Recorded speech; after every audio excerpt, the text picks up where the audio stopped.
ఏపీలో ఎన్నికలకు పట్టుమని 2 నెలల వ్యవధి కూడా లేదు. ఏ క్షణమైనా ఎన్నికల షెడ్యూల్ ప్రకటించే అవకాశం ఉంది. మరోవైపు ఎన్నికలకు ఎలక్షన్ కమిషన్ అన్ని ఏర్పాట్లు చేస్తోంది. ఇప్పటికే పెద్ద ఎత్తున ఐఏఎస్, ఐపీఎస్ అధికారులను బదిలీ చేసింది. కింది స్థాయి సిబ్బందికి సైతం స్థానచలనం తప్పలేదు. మరోవైపు రాజకీయ పార్టీలు ఎన్నికల ప్రచారం సభలను ప్రారంభించాయి. చంద్రబాబు కదిలిరా సభల పేరుతో గత నెల రోజులుగా తీరిక లేకుండా గడుపుతున్నారు. మరోవైపు సీఎం జగన్ సిద్ధం పేరిట ఎన్నికల ప్రచారం సభలు నిర్వహిస్తున్నారు. ఈ నెల 4 నుంచి పవన్ పొలిటికల్ టూర్లకు ప్రణాళిక వేస్తున్నారు. సరిగ్గా ఇలాంటి సమయంలోనే సర్వే సంస్థలు రంగంలోకి దిగుతున్నాయి. ప్రజాభిప్రాయాన్ని బయటపెడుతున్నాయి. కొద్ది రోజుల కిందటి వరకు వైసీపీకి అనుకూలంగా సర్వేలు వచ్చిన సంగతి మనకు తెలుసు. తాజాగా రైస్ అనే సర్వే సంస్థ రాష్ట్ర వ్యాప్తంగా ప్రజాభిప్రాయాన్ని సేకరిస్తోంది.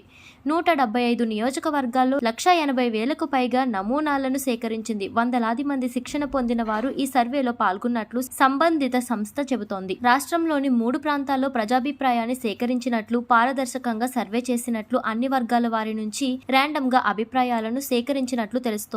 ఇప్పటి వరకు వచ్చిన సర్వేలకు భిన్నంగా ఈ సంస్థ ఫలితాలను వెల్లడించడం విశేషం. మొత్తం 175 నియోజకవర్గాలకు గాను టీడీపీ, జనసేన కూటమి 95 స్థానాలను గెలుచుకుంటుందని సర్వే తేల్చింది. వైసీపీ కేవలం 45 స్థానాలకు పరిమితం అవుతుందని, 35 స్థానాల్లో గట్టి ఫైట్ ఉంటుందని స్పష్టం చేసింది. ప్రధానంగా కోస్తా, ఉభయ గోదావరి, ఉత్తరాంధ్ర జిల్లాల్లో టీడీపీ, జనసేన కూటమి స్పష్టమైన మెజారిటీ సాధిస్తుందని సర్వే అభిప్రాయపడుతోంది. రాయలసీమలో మాత్రం వైసీపీ ఆధిపత్యం కొనసాగుతుందని తేల్చేసింది. కొద్ది రోజుల కిందట రైత్ సర్వే సంస్థ పార్లమెంట్ స్థానాల వారీగా సర్వే ఫలితాలను వెల్లడించింది. ఇప్పుడు అసెంబ్లీ స్థానాల వారీగా సర్వే ఫలితాలను వెల్లడించడం విశేషం. పార్లమెంట్ స్థానాలకు సంబంధించి టీడీపీ, జనసేన కూటమి 15 ఎంపీ స్థానాలను దక్కించుకుంటుందని సర్వే తేల్చింది. వైసీపీ 5 పార్లమెంట్ స్థానాలకు పరిమితం అవుతుందని స్పష్టం చేసింది. మరో 5 స్థానాల్లో గట్టి పోటీ ఉంటుందని తేల్చి చెప్పింది. శ్రీకాకుళం, అనకాపల్లి, విజయనగరం, రాజమండ్రి, కాకినాడ, అమలాపురం, ఏలూరు, నరసాపురం, గుంటూరు, విజయవాడ, నెల్లూరు, చిత్తూరు, కర్నూలు, అనంతపురం, హిందూపురంలో టీడీపీ, జనసేన కూటమి అభ్యర్థులు గెలిచే అవకాశం ఉంది. వైసీపీకి సంబంధించి అరకు, కడప, రాజంపేట,